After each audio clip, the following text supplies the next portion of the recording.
Crochet. How is everybody doing today? I know it's been a while since I've done a real travel video, but we are back on the road again.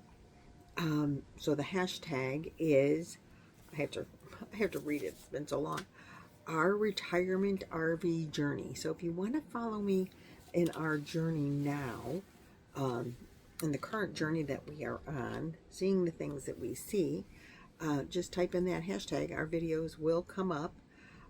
We are, my husband and I, I'm just going to give some background, tell you what we're doing, where we're going, what we're seeing.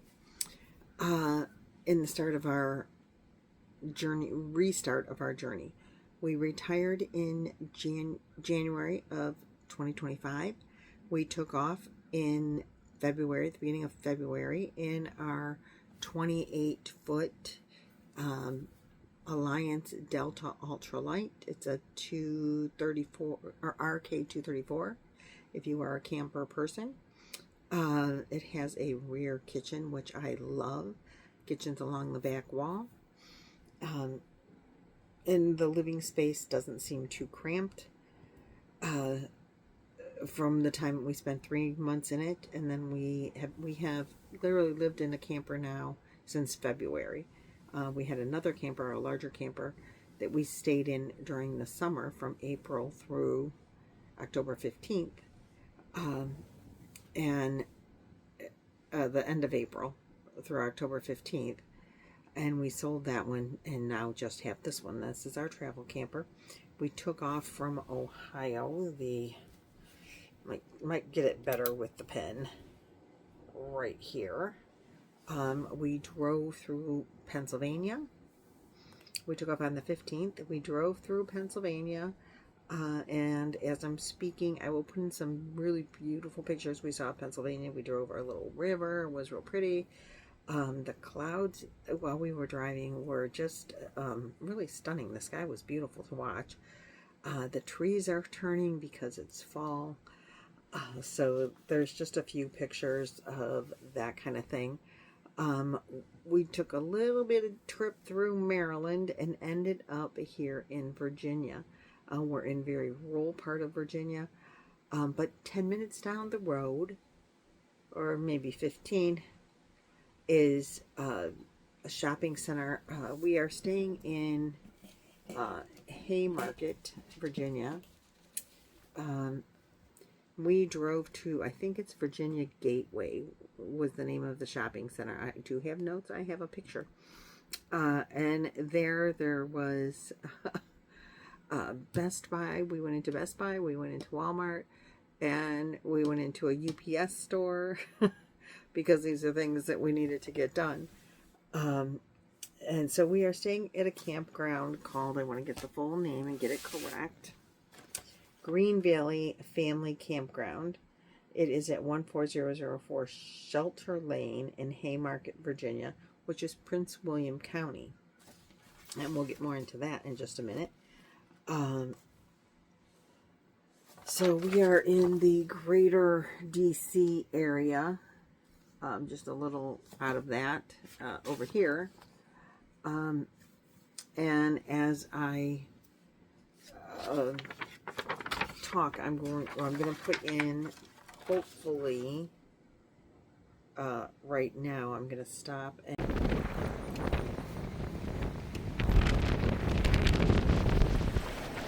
1,000 feet, turn right. This is pulling into the campground that we're staying at right now. Cornfield cutting down on this side. I was on this side.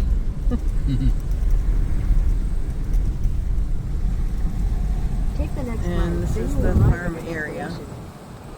I don't know what they do all over here, but and we're gonna pull up to the campground area, which is a large area.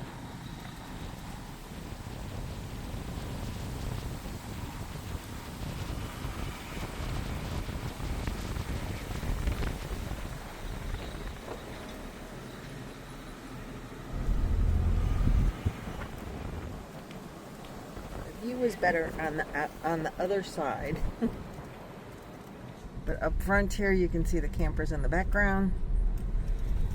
And back over this way, there's campers back there too. It goes way back into the trees. And I'll talk more about that in the video that you'll see probably before you see this. And put in a video of us pulling into the farm, because we are literally staying on a farm. And there's some cows. I'm going to show you pictures of some cows when we were pulling in on the other direction. This video is pulling in on the corn side, but I'm going to stop it right here,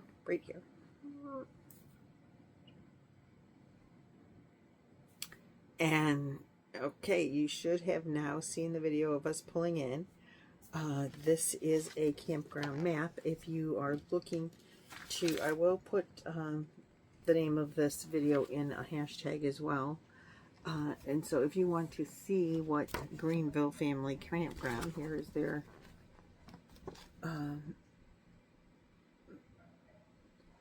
this is their campground map. Now what you can see when we pull up, this is where we're parked. This is the full hookup section. I don't think there are full hookups in any of this wooded area here. I think this is all just electric, and they have water electric, but I don't think those are pull. Some of them are pull through and some of them are back in. And they seem to be a little bit larger. These sites right here where we are full hookup pull through, and the sites aren't very large. They're longer than they are wide, but it's serving our purpose. We're here for a few days and we can pull right out. There is a bathhouse, there is a swimming pool, and there's a building over here. Swimming pool here. It's closed because we're in October. But they do have a pool. They have a playground back in here. They have a laundry area and bathhouse back in this area. There's a dump station. There's some ponds on the grounds. And you have horses cows next door. So it's very rural. It's very quiet. My T-Mobile has 6 bars. I noticed in the office, the lady was very nice. And she uses the same T-Mobile internet that I have in my camper. And literally I have 6 bars here. The reason that we had to go to Best Buy was because we bought new phones last week, and I had to finish up the transfer of the data and then send in the last phone. We both got new phones. So this is my first recording on the new phone. Let me know what you think of the quality. My phone wasn't much of an upgrade. I had the S20, the Ultra. I have Android. So I had the Galaxy S22, and now I have the S25. So I don't think there was a lot of upgrade on my phone. My husband's phone, lots of upgrade, but you won't know about that. So as far as the campground goes, I did want to say, I told you what we have, what the amenities are here. It's a very rural looking area, and there'll be pictures, again, a couple more pictures as we drove in. But the traffic is crazy. We were so shocked.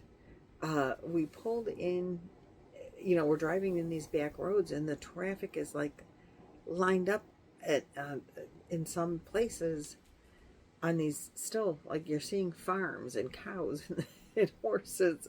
We drove past horse farms, and the traffic coming the opposite direction of us, thank goodness, was a lot. We're near Leesburg here. I don't know if that means a whole lot, but that's another city that we drove through to get here. And I'm like, you don't see the houses that these people live in. The way that we came in, we did not drive past like any originally, no developments. When we went into the city, to the town, to go to Best Buy and Walmart and all that, You could see we came in a different way, and if you looked hard through the trees, you could see, oh, there's a development back there, there's a development back there, but still very rural looking. So very cool, very nice scenery. We did enjoy that. As I said, they have full hookups. They have electric and sewer, or electric and water only. We are paying for a full hookup. It's full hookups. It's pull through.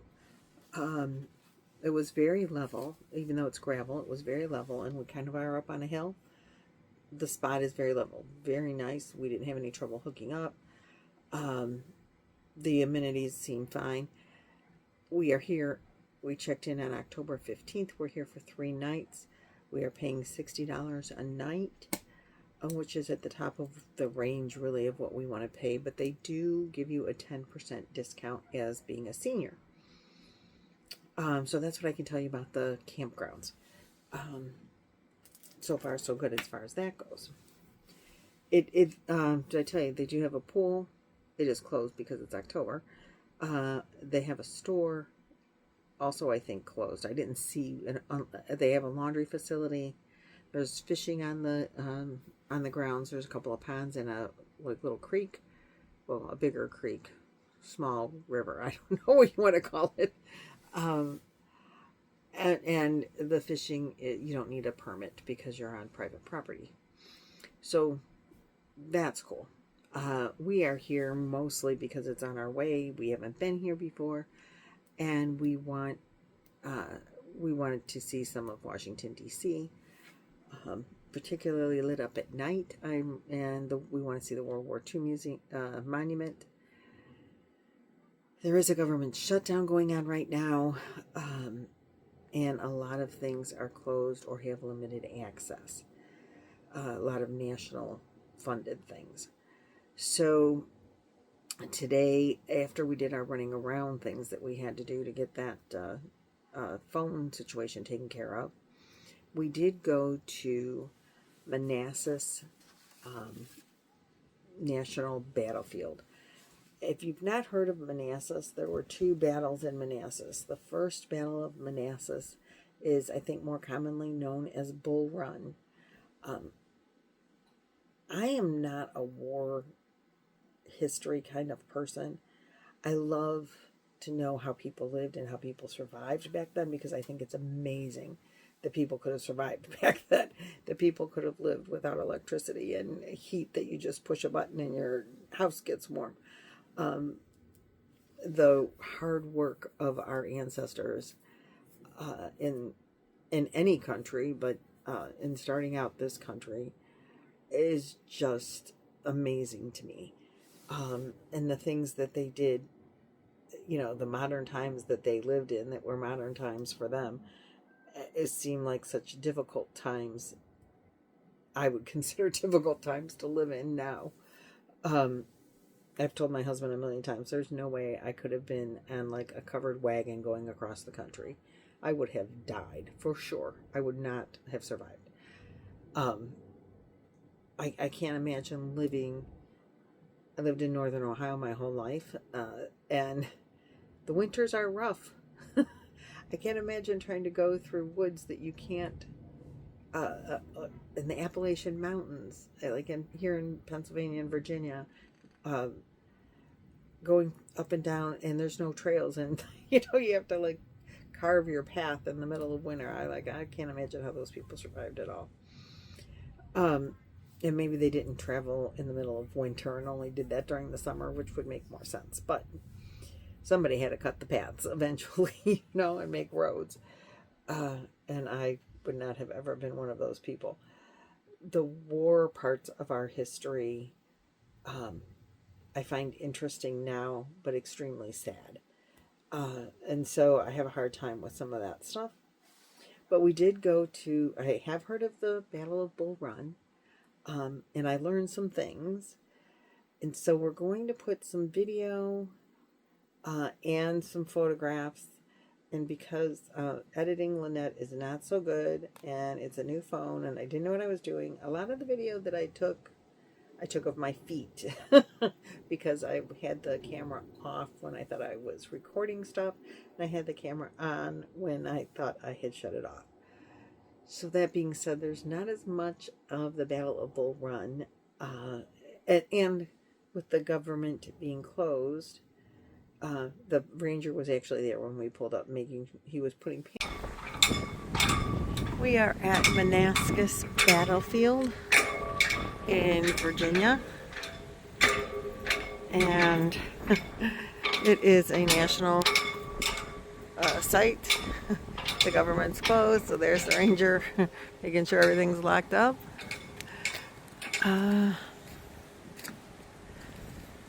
we're gonna go see what's here to see. Read some signs and check it out. Pamphlets in a pamphlet place, and making sure the doors were still, locked and no vandalism was occurring, and not allowing people in the building. So because there's nobody there, there's no. Usually, we've been to several. We've been to Gettysburg and several battlefields there. We've been to DC before. And seen, monuments and histories. We've been to plantations. We've been to a lot of different places like that. But in the national parks, the national monuments, we saw Lincoln's birthplace, like the actual cabin he was supposed to be born in, and the representation. We were just there in the spring. Anytime you do the national parks, national monuments, they always have a historian there, and they told me when we were in Gettysburg, like, they have to be really well trained, very, very knowledgeable. They have to take tests. They have to pass these tests to know intimate details about not only the battleground that they're working, or maybe they rotate or whatever, but the area, the people that live there, like the actual people that were in those wars, their families, their lifestyle. They know intimate details about these people, or they make it up and just make it sound really good. But I think they really know. Like, when we've talked to people, I'm sure there's a name for them, historians, that worked at Gettysburg. I was just shocked at the knowledge that they had. Like, well, this general, he lost his leg and then had it mailed to him when they amputated it so that he could have it as a keepsake. Like, he had it really and truly. There was a general, and I don't know which one it was, but and maybe it wasn't, and maybe he was a commander. I don't know what the heck his title was, but he was not just your soldier, and had to have his leg amputated. And honestly, the historian told us he had the leg sent home where they did taxidermy on, and he was keeping his leg and to have it buried with him when he died. Ugh, weird, but like, how would you know that stuff? But yet I remembered it because that was really weird. Anyway, we went to Manassas, and that is the first Battle of Manassas, is known as Bull Run. And there's Henry Hill is, I think, the second Battle of Manassas. It's not a huge area. Excuse me. But between the two battles, from the signage that we read, 5,000 people were killed on this battlefield. I do have, I think, a little bit of a video of a scanning thing, and you can see some of the area. I think it encompassed a mile, maybe. So this sign, I've taken some pictures of it, and I'll put them above. I don't know if you'll be able to read it. Basically, it says this was a battleground, and 3,600 people were killed, and some of the remains are still here, unfound, marked in shallow graves. There's way back there some cannons. I hope you can see them. There's cannons that are closer we'll look at too.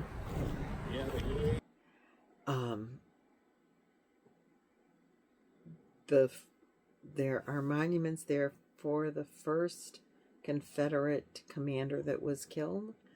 He commanded several different regiments, 7th, 8th, 9th, 11th, and one from Kentucky. 7th, 8th, 9th from Georgia, I think, and one from Kentucky were there at Henry Hill.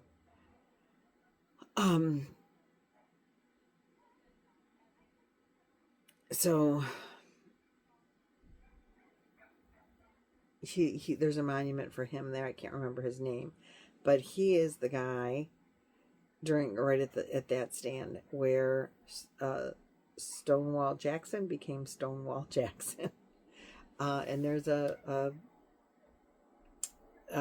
statue of Colonel Jackson or Commander Jackson, whatever his title was, on the horse. And there was a saying, form up, the Confederate commander saying, like, form up or something. There is Jackson as stone as a wall. So that's where the Stonewall Jackson became Stonewall Jackson. And he was 39 at the time of this battle. And then there's a monument to that, I think, very same commander that was killed there. And he was the first Confederate commander killed in the Civil War. He was killed there. But it was the first battle of the war. So and it's Henry Hill because it was the Henry's farm up on the hill is where the battle took place. They thought the farm was abandoned, but the 84-year-old matriarch who was bedridden was still living in this very dilapidated home because she's 84, can't take care of it. And her daughter was living with her to help her, and a hired slave is what they called the woman, Judith Griffith. And they were running, the daughter and Judith Griffith were running the farm as best they could, which was not very well. So they thought that the house was inhabited by Confederate soldiers. The Union soldiers thought that there were Confederate people hiding in the house. They bombed the house to scare them out, to make them come out of the house. The Confederate soldiers, well, here it was these three women, and Judith was killed from her injuries at that bombing. The house was destroyed, and there's a replica there now. But Judith, her daughter, and her son are buried there. And I tried to have pictures of that. Not so good. So anyway, without further ado, I'm going to do some editing, put in some video and some pictures. Any pictures that I put in, I don't know if I can edit it all and put it in here or if it's just going to go at the end. We'll see what happens. I'm going to try to do my best to make it smooth and pretty. So, wish me well with that. So, as I said, this is the first of our travel videos for being back on the road. So, we're on the road again.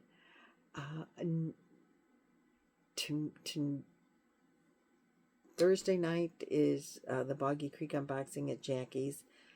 Try 2, second attempt.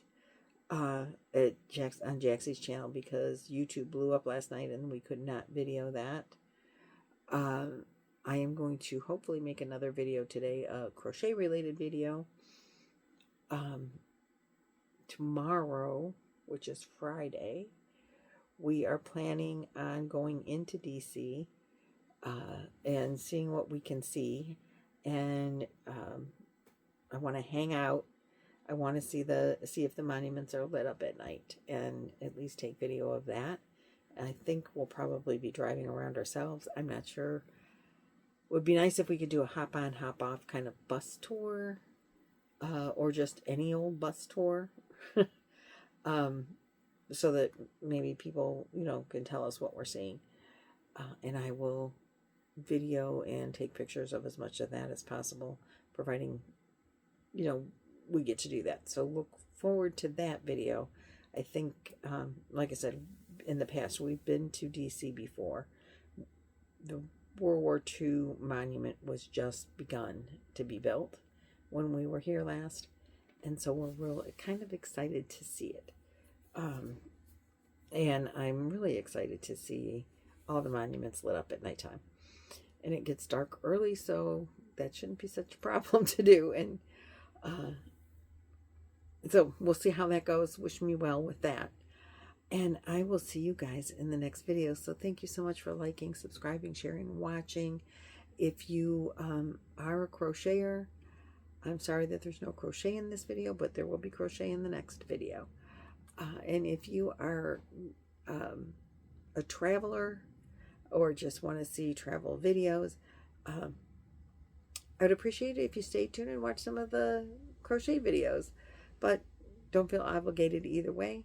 And it's been nice having you here, and I will see you guys in the next video. Bye-bye.